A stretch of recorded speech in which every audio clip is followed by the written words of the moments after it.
mommy amoy ni nuksi zelda sing love til love irami hakoi pai pai bi umyogi an sing la nuksi bi hamat na plano kanagi nuksi zero no no no chatlure na mafakhu dingna ure malingi faja bataya tingna ni na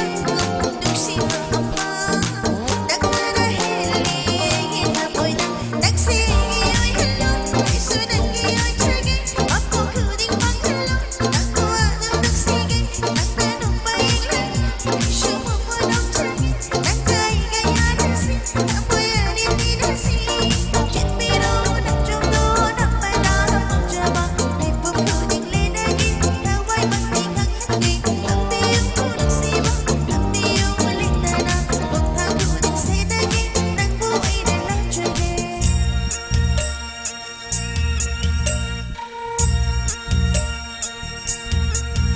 da di da di da di di di da da da da da re da re da di di da di da di di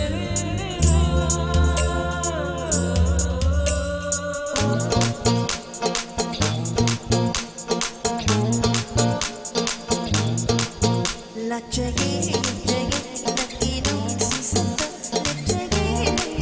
nuksi nagi maranda libige shumige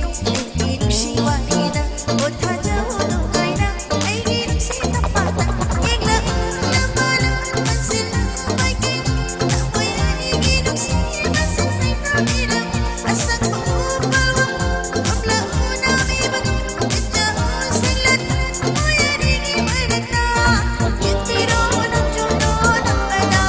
jaba nipu khuding le nagi nawai mati kang handi ambi yung nuksi ba ambi yung lindana bukha khuding se nagi nang buhay na lang chagi rapada chuli mo sabjura na chum nuksi ba na sulangiti nong tum lang ko'y lindana nang mutamoy na tamlabini nong tum lang ko'y lindana nang mutamoy na tamlabini Mabubang bilang iraki wasak sepi mommy amoy ni nuksi zelda sing love til love irami hakoi pai pai bi umyogi